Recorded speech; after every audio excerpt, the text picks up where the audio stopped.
The reason why I'm so passionate about black people is because for a long time we've been denigrated in society, we've been put down, we've been oppressed, we've never really been lifted, we've never really been championed, we've never been elevated. And I think that can have really damaging ramifications on one's self-esteem, on how we show up in the world. And if we don't start championing and celebrating ourselves, nobody will.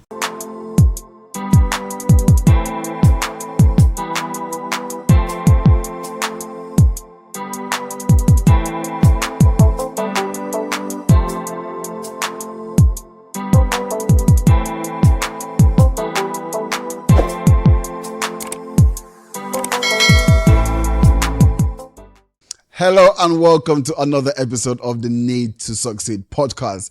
On this podcast, it's all about having incredible conversations with phenomenal entrepreneurs and just to understand what is their need to succeed. Because here's the thing, two people can go through the exact same situation. One person decides because of the situation, they can no longer achieve the things that they want to achieve in life. And the other person decides because of the exact same situation that they have to achieve everything that they wanted to in life. Same situation, different outcomes. What is the difference in mindsets? That's exactly what we look to uncover on this podcast. And today, we have an absolutely incredible guest. He is a multiple business owner, a serial entrepreneur, Mr. Branding himself. Ladies and gentlemen, please join me in welcoming Mr. Tru Powell. Thank you for having me. Thank you, sir. How you doing, bro? You good? I'm good. And what an introduction. What Did you like that, yeah? introduction. Yeah, I need to make sure I put I'm that getting better, bro. I'm getting better. I love it. I love it. I like boxing in it, so I like to give you that little ring entrance. Awesome, bro. First of all, thank you so much. Thank you for being here. I have been hounding you. Yeah. And we've made it. We're here, and all praise to God. We're here. Everything in its timing. Absolutely, exactly. This is the perfect timing for it. But bro, so before we get started, before we get started, we start with this. There is two traditions on the podcast, which is the first question and the last question. Everything else, we'll see where we go with it. Okay. Oh, don't know how I feel about that. We'll see where we go with it. You're here now, innit? Okay, so what does success actually mean to you?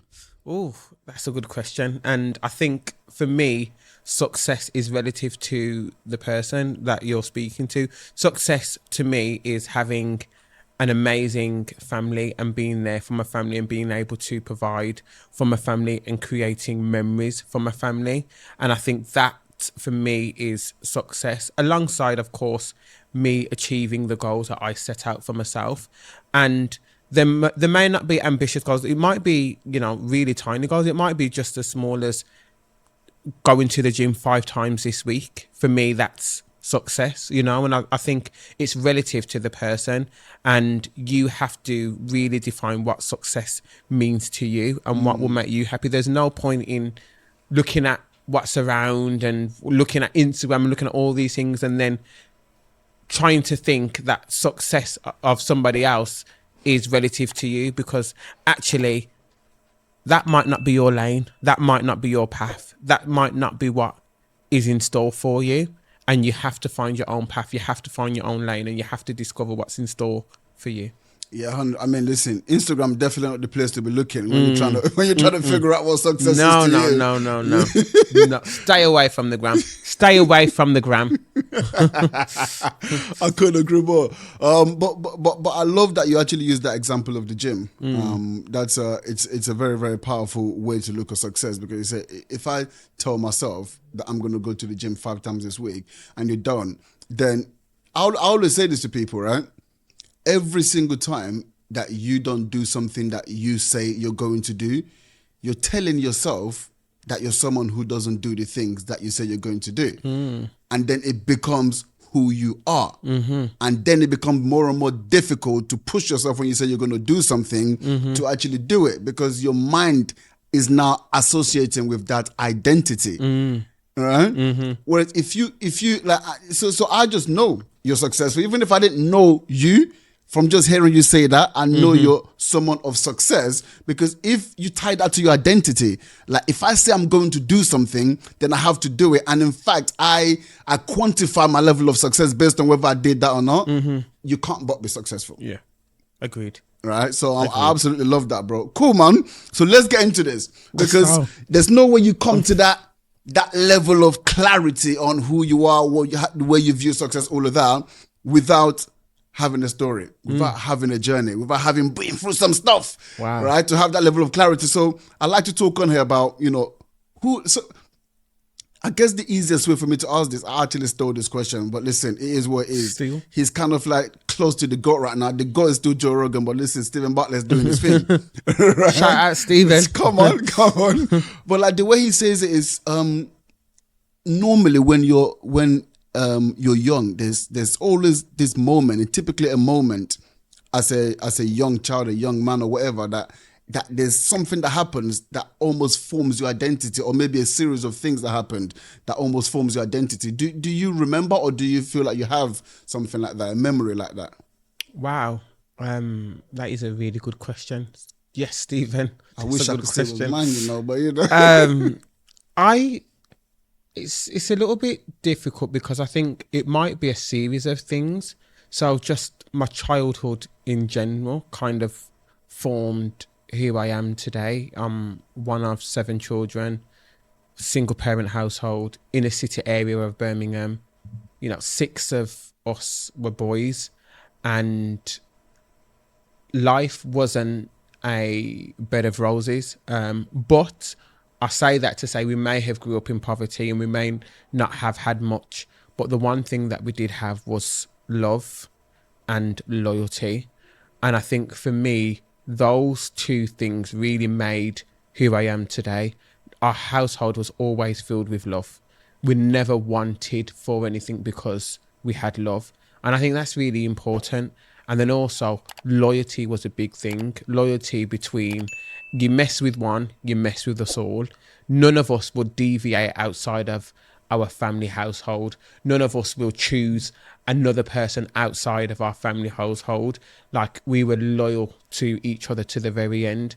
And those 2 things has been crucial in the development in who I am today. I'm loyal in the fact that I'm loyal to anything that I put my mind to. I'm loyal to my family. I'm loyal to my wife. I'm loyal to my kids. We've 23 years now together with my wife, and we've got 4 beautiful kids and 1 grandchild, and I'm loyal to them to the end. I'm loyal to anything I do. I'm loyal to the gym. If I say I'm going to do it, I'm going to do it. I'm loyal to my work. I'm loyal to my businesses. I'm passionate about those things. And of course, I love to love. I love to love.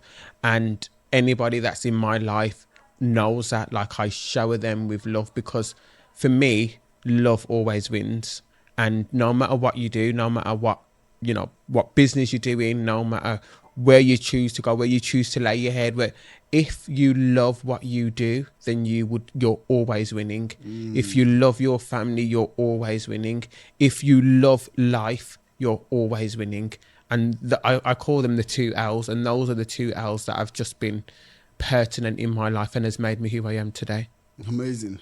Wow. I mean, growing up with 6 siblings, that's a real serious family. Yeah. There's a lot in it. Yeah. Like, what number were you? I was the second to youngest. Second to youngest, yeah. I mean, at that stage, it doesn't even matter that much anymore. There's just siblings everywhere. It's just us, and we was just like, and we were like any other normal family. We would do things together. We would go and play, tig and tag at the park together, and we would just like any other normal family. But the difference was there was a lot of us, and people knew that there was a lot of us. Yeah. So if you mess with one, you mess with all 6 others. Yeah. That was actually what I was going to ask and say, how did that loyalty manifest itself, as young boys? Because there was 6 boys, right? That's it's mad. I already know. That's mad. But how did that loyalty actually manifest itself as a young guy? And obviously you being one of the youngest of the 6 as well. How did that manifest itself? In different ways. So if, at school, we would always be loyal to one another. Like we would never sell anyone out, even if we knew that one of our siblings done something wrong, and the teacher came to us, no, miss, he didn't. He was with me, miss. Like it was just that way inclined. We were just that way. We knew we had to protect one another, and I think it's just, you know, it goes without saying. We knew we had to make sure that we were there for one another, because at the end of the day, it was just us. You know, it was just us, and that's how we grew. It was just us. And growing in the inner city, it's hard. You know, you have many people trying to step to you, or you have many people, you know, trying to put it on you and all this stuff. And I thank God for my brothers. I thank God for my family, because luckily we didn't have that. We wasn't exposed to that, because people just knew, like, we're not messing with this family. Like, we're not messing with the Powells. And I can hand on heart honestly say that wasn't the same for many other people who grew up in the inner city. Yeah, 100%. And listen, if you got older brothers, or if you just got brothers in general, but if you haven't, or maybe you guys are not quite as the same level of fairness, then obviously life could be a little bit more difficult for you, especially growing up in the inner city. So I get that. Okay, cool. So I mean, you still live where you grew up now, right? So now we've moved to a more affluent area now. Okay. But you left the hood. we left the hood, but the hood would always stay with us. Yeah. Okay, cool. So that leads into the question I had in my mind then. So what was that transition like? What has it been like? So I mean, first of all, just to kind of get clarity on inner city. When you say inner city, what is life like for inner city kids in general? So kind of forget school, but talk more about your household and things like that. Yeah, so, and, you know, this isn't the same for all families and all people that live in the city. You can actually have quite a few wealthy people that live in the inner city, and they just choose to live there. But for us and for our family, you know, it was poverty driven. You know, I'm not afraid to say that I come from humble beginnings. We didn't have much at all. You know, we often would, you know, I had hand-me-downs, and usually second or third generation hand-me-downs. And it's growing up though, you tend to really value stuff, and you tend to really value some of the things that you're given, and some of the things that you watch your single mom work hard, save up and buy you these pair of trainers that you've been waiting for over a year.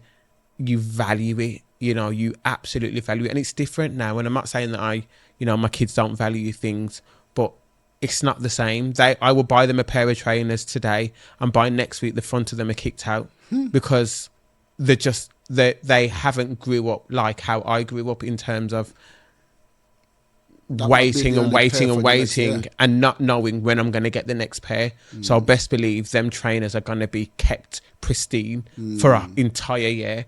And I think, so for me, like, growing up in poverty taught me so many different things about myself and about how I appreciate and value things. And now when I look back, I really, really just appreciate my mum and how much she's done for us, and how hard she worked to keep us. And, you know, we grew up in the inner city, and it's, you know, it's not pretty. You know, there is guns, violence, gangs, you know, and at that time, gang culture was rife. You know, we had, you know, Johnnies and B6 and all this stuff. And I can honestly say, 6 boys, and none of us are in prison. None of us are dead. None of us were associated with gangs. Like, my mum did her thing. You know, my mum absolutely did her thing to ensure that we didn't get roped up in that life. Wow. I mean, that's powerful. But growing up, because I think obviously whether you're young or not, you're still a man. You're masculine, right? You've got the masculine energy. And, you know, do you remember seeing how hard your mom worked, and do you remember how you felt in those moments? Yeah.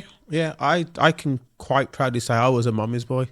You know, I was always with mommy. Like, I was I would stay in with her, and I would help her and cook and wash and clean and stuff. And I just remember how hard She would go to work, she would come back, she would cook, she would clean, she would do all the stuff. You know, we had a very decent house. She made us house proud. Like, she made me house proud. Like, me now wanting to decorate, like, even though we had a house in the inner city, best believe it felt like Buckingham Palace. Like, it just was an incredible home to live in. And she, you know, just, I appreciate all that she's done. I appreciate the work that she put in, because she showed me the meaning of hard work.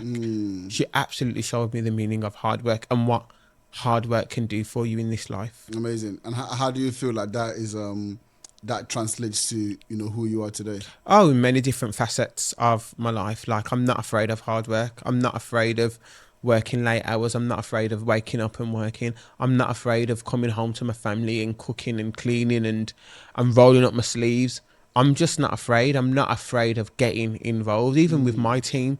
Like, there are several different things that people are like, oh, the CEO shouldn't be doing that. I'll say, look, I'm not afraid of it. If I expect you to do it, then I can do it too. Like, there's nothing that I wouldn't do.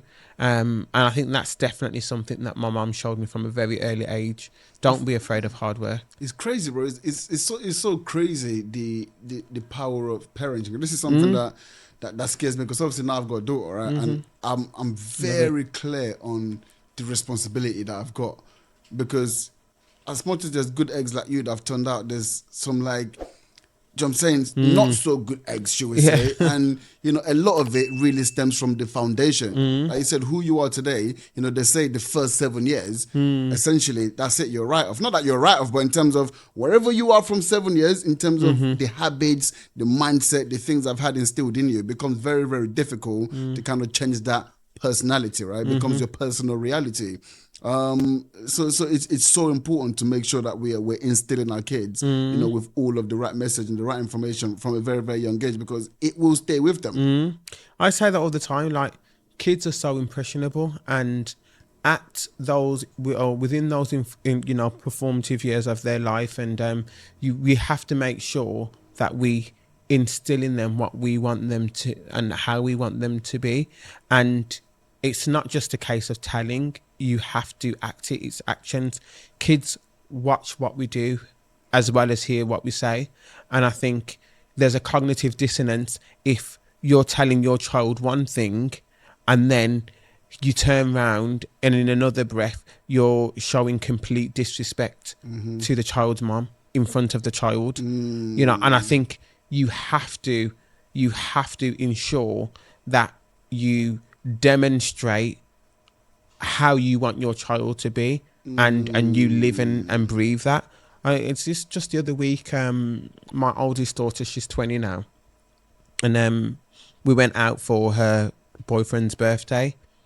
I think it was last week, and me and my wife just came back from Jamaica. We went on holiday, and she just texted me out of the blue, like on the night when we got home. She went back to hers and we went back home, and she just texted me out of the blue, just saying, I just hope and pray that, you know, my son, you know, is like his granddad, and you're just so amazing to mom, and just watching you, it just tells me exactly how I should be treated, and, you know, as a woman and now as a mom and stuff. And I'm just thankful for the example that you've set. Wow. And honestly, I nearly cried, because I was like, this is the perfect example as to why you have to act and not just say.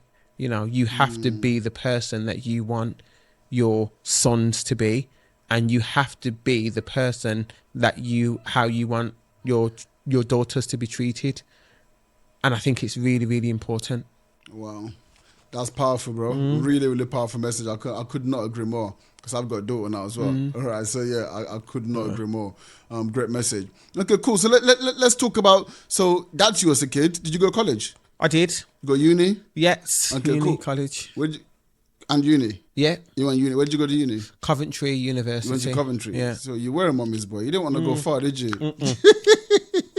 I wasn't leaving mummy. Like, no. Yeah, let me just go around the corner quick because I Yeah. have to. It's cool. Yeah. What did you do? And now she's moved to Scotland and she's left me. She But bounced. yeah.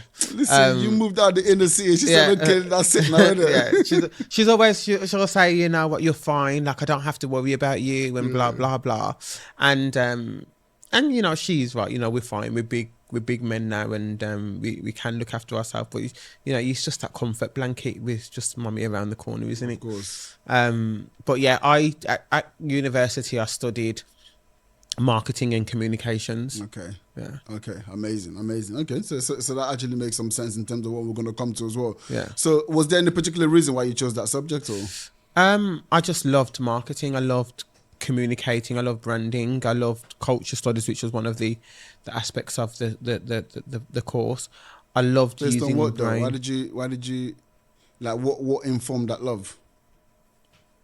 I developed it really at college. So at college, I studied media studies, and I just remember having a particular penchant for messages and how different things convey messages. So how different colours convey messages, how different shapes convey messages, how you can persuade somebody, persuade behaviour through an advert, or persuade behaviour through wording and through linguistics and through dialogue. And I was really actually quite intrigued by how people will literally take money out of their pocket and give it to you because they've seen something that's persuaded them, whether it's on the TV or heard it on the radio or seen an advert in a magazine. And it was just actually really quite intriguing to me. So I wanted to pursue it a little bit more. I heard that. It's everything you've just said, it just makes a lot of sense because I'm into sort of marketing myself, and is this psychology side of it, right? Yeah. Just understanding, because you know when you're putting together presentations, you're really understanding. You're like, this is crazy, and then you want to see how it performs, right? And then you want to tweak and test all those things. So yeah, it's actually pretty exciting for those people thinking what this guy's talking about right now. Right? Trust me, it's pretty cool. Okay, cool. So you've gone to uni, you've come out of uni. What next? So the Drum is a art centre that exhibits and showcases art forms and artwork from black artists and black art professionals and black creatives. And at that time, it was the only art centre in Europe that was doing it to that scale. So there was like theatre productions, music, dance. There was like as many art forms as you could think of, but it was solely for and created for black artists and audiences. Wow. And that was in Birmingham, yeah? Yeah, that was in Birmingham. And what were you doing in there? So I was the operations and events manager. So I would look after the whole of the operations and events team that was delivering these major projects and events. And I'm guessing, did I give you like free tickets? Yeah. We had free tickets and so forth. But more importantly, it kind of gave me a love for events and event management, and delivering events and delivering music events and different types of events.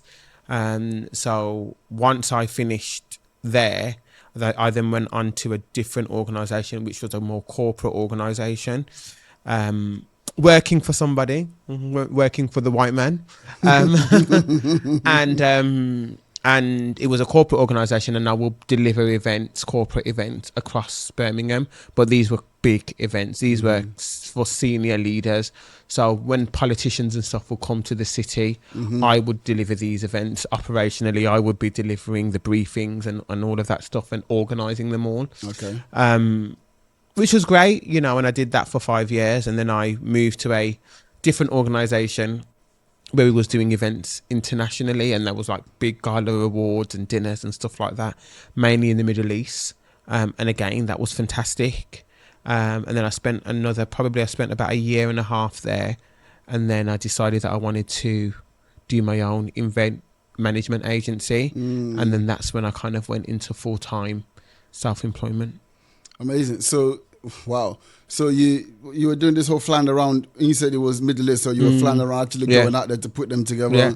living the life. Yeah, as it were. Yeah, living the Yeah. life. So what? Like, listen, it sounds to me like you started off with this theater. You went to work, politicians, all of that, and you took it internationally. Things are good. Why you just had to go mess it up by trying to start your own thing? What's this all about? Yeah, no. I had a young family. All my kids were at that time under 10, and I had 4. And I went to the Middle You East. only look about 30 now. What's going on? I know, it's the genes set good. But at the time, I had a relatively young family, and I remember going to the Middle East, and I went to the Middle East 4 times in about 6 months, and the one in me to go out again. And I remember my manager saying, "No, you need to go to Dubai to deliver this event." And I was like, for the 5th time, like, it's not even been 6 months. And they were like, yeah. And I was like, I'm not doing it, because I had a young family, and I literally just had my son, and my wife was getting fed up, and I was like, I can't be away from her that much time. Like, it's just not fair. And I said, I'm not doing it. And he said, you have to, it's part of your job, blah, blah, blah. I said, I'm not. And then he said, we went to HR, and HR said I had to do it. And then he went to the CEO. I said, no, I'm not doing it. And go to the CEO. The CEO said I had to do it. And I was like, I'm not doing it. I'm not going. And then they were like, oh, we'll have to take further action. I said, well, I'm leaving. And then at that point, I was like, oh, damn, why have I just said that? But clearly, something was in me to say, you are not meant to be here. You are not meant to be managed. You are not meant to be told where you can work and what you like. There's no way that that's a possibility for you. You need to be gone. So obviously, what was driving that though? Because I mean, what you're talking about is, it's not, bro. I come from a corporate background as well, and I've seen that. I mean, that was happening to me. I also got to your position, but there's 99.5% of people who it happens to them and they just keep moving on. Yeah. So like, what was it in you that informed that, like, I'm more than this? I just knew it. And it was my family. I was just seeing my family and thinking, I have to be away from them again. Like, and for another weekend, like, it just didn't make sense to me. And as I said at the top of the conversation, I'm really passionate about my family, and I'm really loyal to my family. And there's no way that I wanted to be away again. And I just didn't want to do it. I just didn't want to do it. So obviously I said that I'm leaving, and anyone that knows me know I don't take back the chat. Like, if I say I'm going to leave, I'm going to have to leave. So lo and behold, I left, and I kept looking for jobs, and I was just looking everywhere for jobs, and I didn't like this job. That job didn't like me. I didn't want to do this. I didn't want to do that. I didn't want to, and I just remember going for an interview. It was actually a telephone interview, and just hearing the woman tell me, like, we have set breaks. 1 week it's 12 o'clock, the next week it's 1 o'clock. And in my mind, I'm like, but I'm not, what if I'm not hungry? Why are you telling me to go on break and I might not be hungry at that point? And I just thought, no, I'm not doing this. And then I spoke to my mentor, and he was like, you need to work for yourself. He was like, you are not meant to work for anybody. You have to work for yourself. And I was like, do you think? And he was like, yeah. And then, and this is why you need mentors and people that support you and have a good network. He was like, look, and at the time, he was mentoring me, and he used to run, and he still does actually, Reach PLC, and at the time it was called Trinity Mirror, which regulates all of our media in the Midlands. So the Birmingham Mail paper and the Metro and Coventry Telegraph and all of the media, kind of print media that, he was the editor-in-chief, and also he had a director that he used to work with, and they both came to me and said, if you leave your job and you come and do this full time, then I will do all your branding work for you. I will do all your marketing. I will do all your business cards, or your stationery that you need. I will create your website, and I'd also give you your first job which is managing and delivering our huge event campaign for Birmingham. So I was like, Wow. It's a given then, it's a done deal. And then, as you say, the rest was history. I then launched my event agency and took it from there. Amazing. Was that a paid mentorship? No. It was a free mentorship, but it was part of an award win that I won in 2014. I was awarded one of the inspirational young leaders in Birmingham, and as part of that award win, you was given a mentor. Yeah. The reason I ask if it's a paid mentorship is because you can't quantify that. No. And you can't go into mentorship expecting that. No. But if you do your part, listen, how many people was he mentoring? I think at the time it was just me. Oh, just you. Okay, Yeah. cool. You're kind of killing this. I'm trying to make a point. I'm just being honest, on, man, I think. But I hear you, because you still got to do your part. You still got to ring and update, and at this point when I'm looking for my jobs and all this that's going on, I'm updating my mentor. I'm saying, look, this is where I am. This is what I'm doing. This is where I need help with, and honestly, he was just an absolute godsend. Amazing. Because you didn't go into that even expecting this was even ever a possibility or even on the cards on the table, but you were doing the right thing. He was mentoring you. We spoke about this just one way downstairs about when you're mentoring people, those ones who are giving it 110%, like those are the ones that you pour into more. You want to do anything for those people, right? And that's why you were able to sort of get that leg up from the mentor, because he already saw your effort, and everyone likes to back a winner at the end of the day, right? And listen, it's the relationships that you build. It's the relationships that you build. And I think it's really, really important that people understand that he could have mentored any and everyone.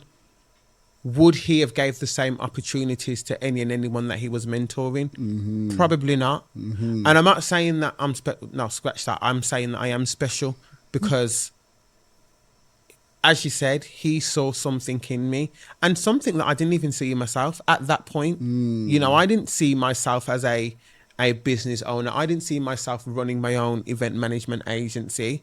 I didn't see myself doing that. I saw myself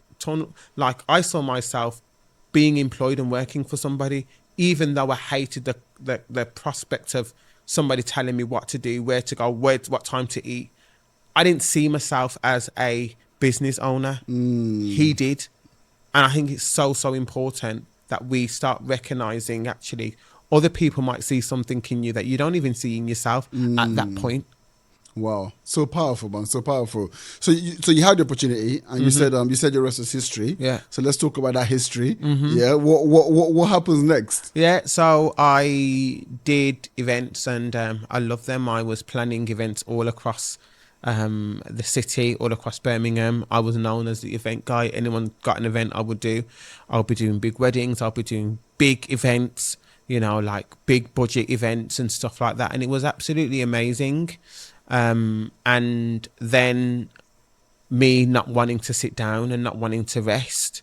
I also had a performing arts school that I was running alongside with my brother. And I also launched, during doing the agency, another business, which was a kids salon. And we was smashing it. It was the first in the UK. It was absolutely incredible. People was coming near and far, and I was investing a lot of time and effort into the salon. The event management business was doing well. It was ticking over. There was a team of 4 of us. It was doing well, but it wasn't going to make me rich. It wasn't going to make me rich, and it wasn't going to give me the level of wealth that I would have wanted to have, or that I wanted to have. And it's fine. It was a good career. But I recognized and realized that actually the thing that I could retire on was the salon. Because, and I say that because you're probably thinking, the salon, what kind of business model is that? You can't retire on a salon. But it was the brand, powerful brand. It was the first kids spa in the UK, and the brand was so powerful. And it's the thing that got me speaking on TV and stuff in the initial stages. And I wanted to franchise a salon. I wanted to make products from the salon. I wanted to do magazines, and like there was just this big massive plan that I had focused on doing for this salon. And 2020 hit, and that's when everything just stopped. So 2020 hit and COVID obviously happened, and we had to immediately close down the salon, or stop trading. And then we had to close down or stop trading the event management agency, and we had to close down the performing arts school because I don't like things online. Although we've done lots of stuff online for the performing arts school. And yeah, it was a difficult time. It was probably one of the worst times of my life, to be honest. I had no online businesses. I had no online presence apart from my social media platforms. Everything, all my life, all my income was through in-person businesses, through the salon, through events, and through the performing arts school. So I had to really think about, how do I recover? How do I overcome this situation that I'm in? And again, I was kind of like throwing it around to my mentor, and he made me think about the skills that I have.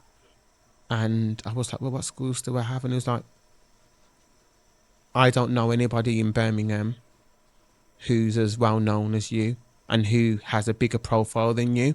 And he wasn't necessarily talking about wealth or money or as successful in business. He was just talking about profile in general.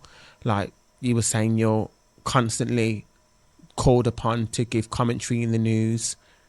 You've probably won the most awards that I've ever seen anybody win for business, and your network is absolutely incredible. Like, I don't know anybody who has a bigger profile than you in Birmingham. And it was powerful, you know, it was really powerful, somebody saying that to me. And he was like, you should consider coaching and consultancy in personal branding. And that was the first time somebody actually raised that to me. And I was umming and ahhing, you know, I was suffering from imposter syndrome. No one wants to hear from me. That's just stupid. I can't teach anybody anything. What do I know? Why would anyone want to learn this from me? And all this stuff. And then months passed, still in the same boat. And then Clubhouse happened. And I guess Clubhouse was the thing that really kind of solidified it for me, because I went on Clubhouse and I started doing my own rooms and then started speaking on stages. And very, very quickly, I gained 15,000 followers, like in the space of a month. I launched a club, and the club gained 20,000 members in the space of a couple of months. And then I was doing rooms on Clubhouse, and we were getting 500, 600 people in the rooms. And people wanted to hear from me and wanted to hear me speak and wanted to get my knowledge about how to get in the press and how to do different things and how to build their brands. And I was like, this is crazy. Like, people genuinely want to buy stuff from me. And the only thing that's stopping me is me. So I decided then to launch, just to dip my foot in the water and just launch a short course, an hour long, low ticket. You know, I think it was $39, and within 3 months, that course made 10K, and I was like, this is actually something that I need to take seriously. And then I started my coaching and consultancy business in coaching CEOs, entrepreneurs, business leaders with their personal brands to get visible, to build credibility, get in the press, and all of that stuff. Incredible, bro. That's crazy. It's like the imposter thing is, I can't tell you how real it is. You know, obviously I do coaching and consulting myself. I've been in property for over 10 years. And you're still like, yeah, but like, is this? It's weird. It's weird how, and it doesn't matter because now we're coaching people, and obviously we tell them, listen, don't worry about that stuff. Like, trust me. But it's difficult but we understand what's going through their head, right? Because we've been there. You've been there. Yeah. You've been there. You've got all of this ability, all of this talent, all this proven track record. But when it comes to selling yourself, I think there's also this British thing anyway. Like in America, it's calm. Listen. Yeah. You want to stop? You're trying to stop them from being coaches in America, right? Because they just naturally just boom out there. We just want to make it happen. Let's go for entrepreneurship is seen as, a positive thing. Whereas hey, it's a little bit more. Everyone's a little bit more kind of reserved and shy. You don't really want to pop your head above the parapet. You don't want it to get shot off, right? So I think there's that element to it. But just generally anyway, like human beings have this imposter thing. Like, what do you think that is? I think it's it's a number of things, and it's very nuanced, and we can't quantify and pinpoint one thing. Like for many people, it's insecurities. It's I'm not good enough. It's actually there's other people out there that's better than me. For others, it's fear of the unknown, fear of somebody saying something, fear of them failing, fear of them not being able to achieve anything. For others, it might be, generational trauma, especially for our black people. We've gone through decades and decades of oppression, and we've inherited that whether we like it or not. That isn't going to vanish overnight. That isn't going to disappear overnight. It takes work. It takes a lot of work for us to understand and believe that we are something and that we deserve this and we have something to offer to the world. And it takes work. It takes affirmations. It takes you telling yourself, I am powerful. I am knowledgeable. I am a gift to the world. And it takes all of that stuff. And I think it's so nuance. Many people have imposter syndrome for many different things, but it's about pinpointing why you feel that you are not good enough, or why you feel that you can't deliver this to the world, or why you feel you're not a gift to the world, and then act upon it. Where does your black pride come from? Wow.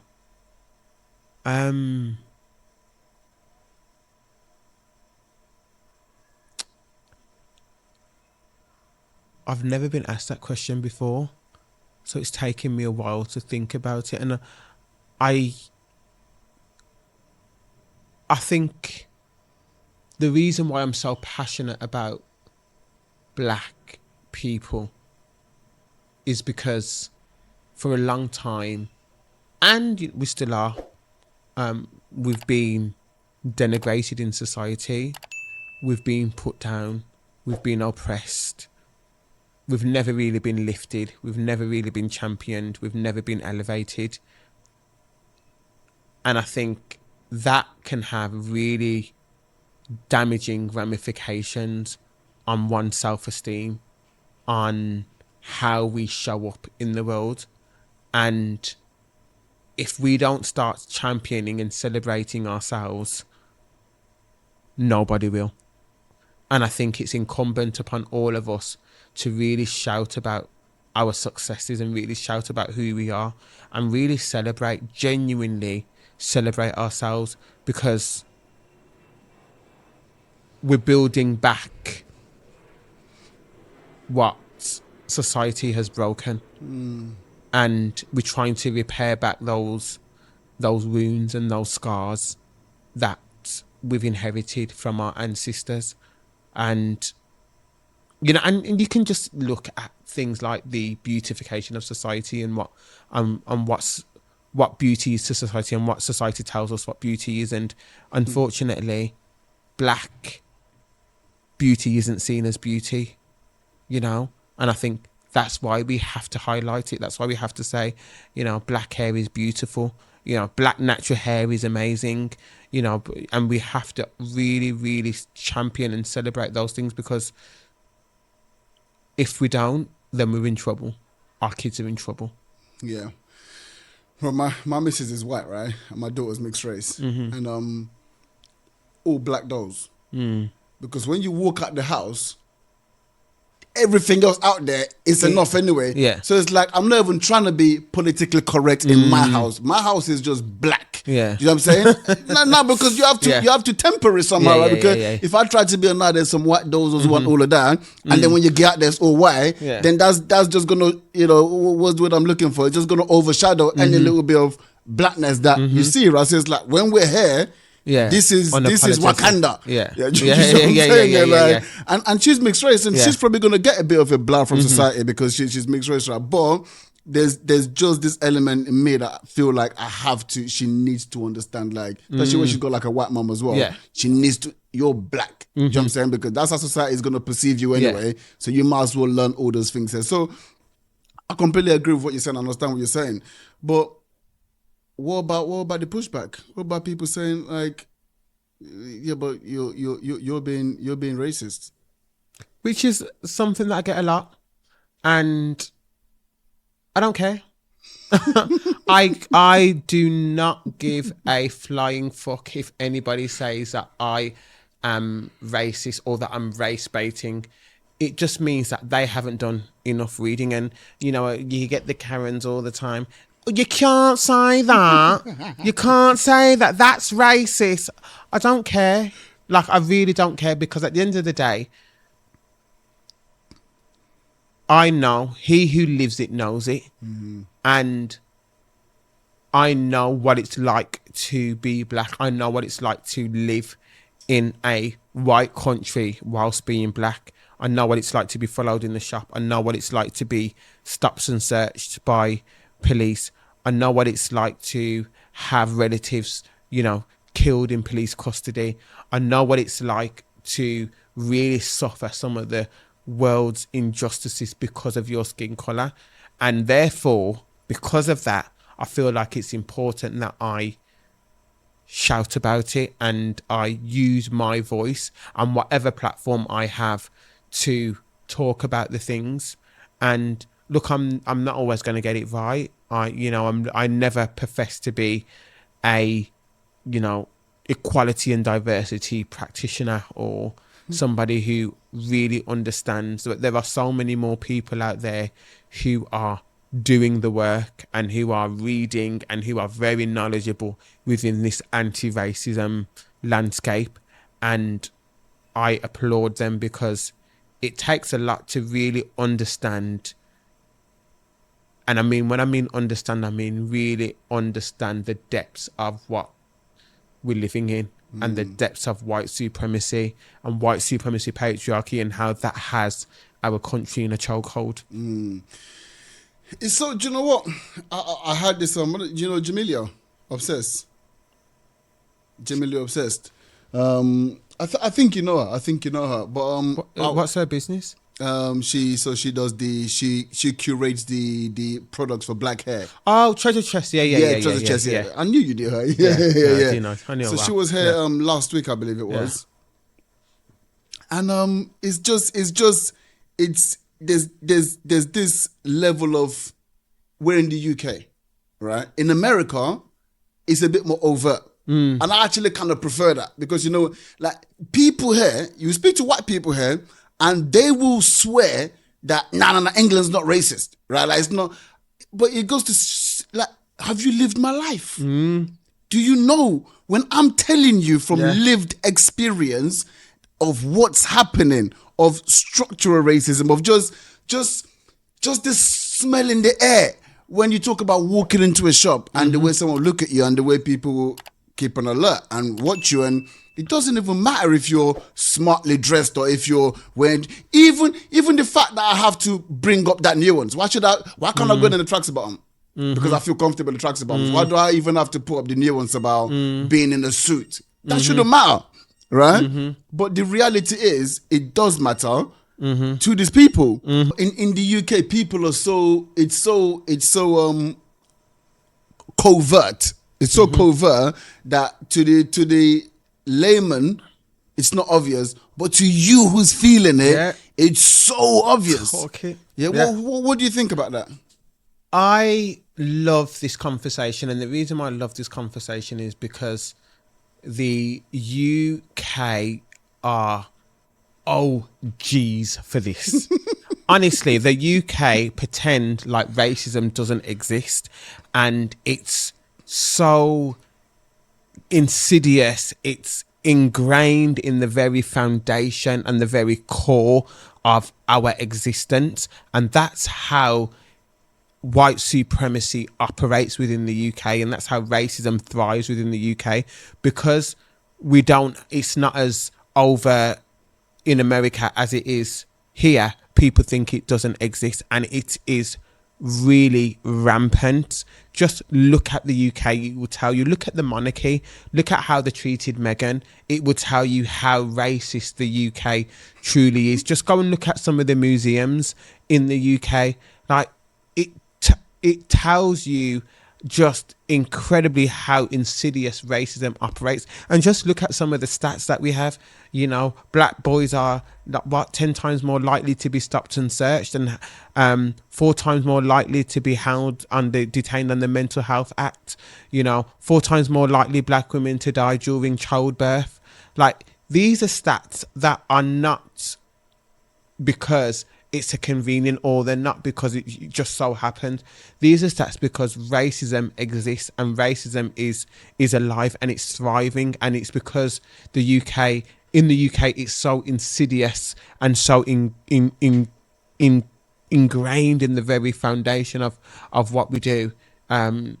People are able to brush it off and say the UK isn't racist because we've got Rishi Sunak as Prime Minister.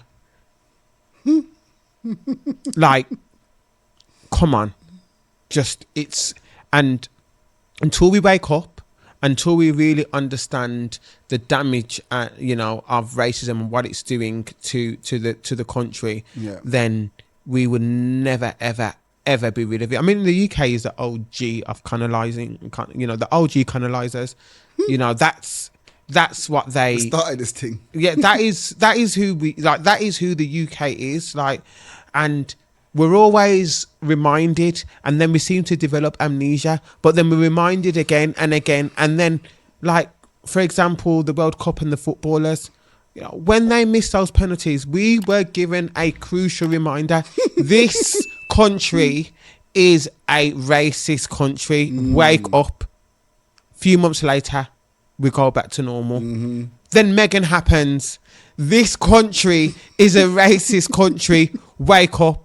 Few months later, we go back to normal. And then something else would happen. Something else happen. And I just think it's time that we really understand, because this racism has the country in a chokehold right now. What can be done?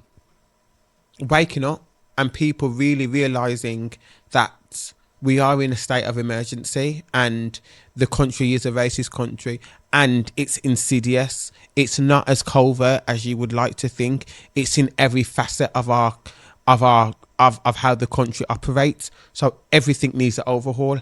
Everything needs taking down. Everything needs stripping and rebuilding.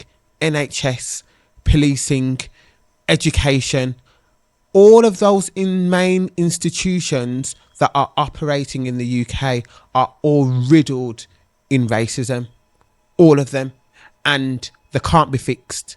It needs to be taken down, and it needs to be rebuilt.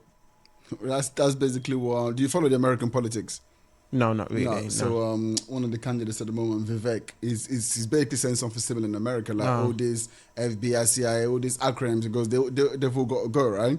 But that stat shocked me, because I know that stat you're talking about. It was 4 times more likely for black women to die in childbirth.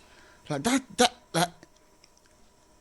just, because that to me is what people don't actually understand when you talk about the insidious nature of racism in the UK. Because I don't know if you've delved into that story, but actually the reason for that is because the doctors. So this isn't like an institutional thing. This is individuals believing that because they're black, they have a higher pain threshold.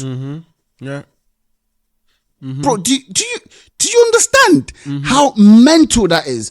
So this isn't even like an institution saying no, the black, no, don't give them that medicine, like the black. No. This is just the individual nurses and doctors thinking to themselves that this person, because they're black, they have got a higher pain threshold. Yeah.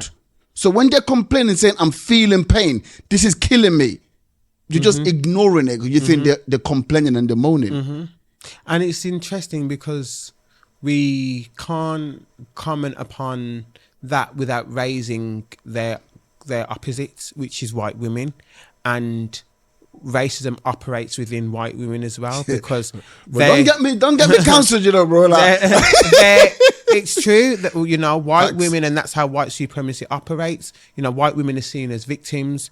They're seen as pure. They're seen as people that do no wrong or can't do no wrong. And it's the same as Lucy Letby, who, trigger warning with those kids. Like, people were kept saying all over the news, it's very unusual. They can't understand why somebody as normal, quote unquote, appearing woman like Lucy can do such a thing. White women inherently are seen as angels, angelic, and are seen as pure, and are seen as victims. It's like back in the day when, in the war times, and, white women were the thing to fight over. We have to protect our women and our children. They wasn't thinking about black women. The image in mind was white women, and that's how white supremacy operates, and that's how racism operates in the country. And that's why when black women go to hospitals, they're seen as strong. They're not seen as victims. They're seen as the people who have a higher strong pain threshold, and white women are by default are seen as victims. They're seen as delicate. They're seen as pure. They're seen as angelic. So when they're saying, this is hurting me, the doctor, oh my God, this is hurting me, need to do something quick. When a black woman saying, this is hurting me, oh, just push another one. Come on, you'll be fine. Come on, darling. And that is how it works. That is how it works. So it's difficult for you to mention black women and how doctors see them without mentioning the opposite, which is white women, and how the world sees white women, and how white supremacy operates under that white womanhood. Powerful. I mean, just on a side note, who says that woman, that Lucy, looks normal? What are they looking at? Bro, she don't look normal. Listen, let me not even, because I can talk for days about this woman, so I'm not even. Yeah, she don't look normal to me. And I mean, why are we even having this conversation? Like, the fact that the little that I've read about it, she's still just. It's almost like there's this nonchalant attitude about it. Can you imagine if that was some black woman that done that, and the way she's still behaving, like no remorse, no nothing, just like... Listen, did you see how this woman murdered, trigger warning for anybody listening, 7 babies? And the police came to her home, didn't even put her in handcuffs, put her in an unmarked car, walked her out. Watch your head, love, blah, blah, blah. Like, all of that's as gentle as pie. She's killed 7 babies. The black woman in London who paid her fare, her bus fare, in front of her child. That? Well, that almost made me cry. And how she was handled. Look at the opposite. A woman who was paid her fare and with her, just going about her business with her child, and handled with so much disregard and disrespect, and manhandled in the way that no woman should ever be handled by the police. And then here you have a woman that killed 7 babies, and watch your head, love. Come on, love. Not even a finger that was put on her. Not even one finger. And that is the state of affairs that we are in. When we speak about racism in the UK, look at that as an example. It's absolutely horrific. Bro, I wish we were going to this conversation earlier. I can't believe the time is up. Oh no. Man. Oh, no. Why have you got that big time on the screen? The big red time on the screen. But honestly, this has been such a fascinating conversation. I think definitely, bro. I know you're really busy. I know it took a while to get you here, but I think this definitely deserves a part 2. Oh, 100%. Yeah, I'm down. We've got to make this happen. Yeah. Okay, that's because there's so much that we need to talk about. I'm telling you, everyone, you heard it. Yeah, let's hold them accountable to this. Yeah, we're going to make it happen. Yeah. Okay. Well, bro, so I said we've got a tradition. So there's a final question as well. So the first one is the set and then the final one. So with everything that you've done now, bro, when you think about where you've come from, spoke about the inner city, growing up not really having a lot, hand-me-downs, your mom working all of these jobs, coming back, looking after 7 siblings, like it's crazy. But, to look at where you are now, the things that you've achieved so far, like what remains your need to succeed?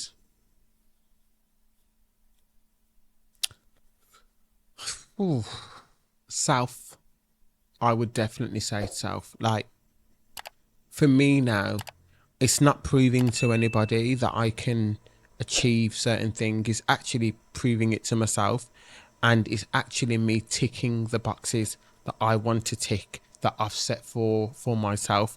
I'm not meeting anyone else's expectations. I'm not running on anybody else's what anybody else thinks of me, or what anybody else thinks I should be achieving. I'm just doing it for me. And I think if I know that I've achieved something that I've set out for myself, then I'm a happy man. And I'm in a state now where I'm doing it for me. I'm not doing it for my family. I'm not doing it for my wife, my kids, or anything like that. Yes, it's a great byproduct. Yes, it's great that they see me as an example and me achieving stuff. But actually, I'm doing it for myself. And, if you take all of that away, I will still want to achieve for myself. Wow. Tru Powell, thank you very much. Thank you for having me. Thank you. You are listening to the Need to Succeed podcast with Ibrahim Brahma. Make sure to like and subscribe for more episodes like this.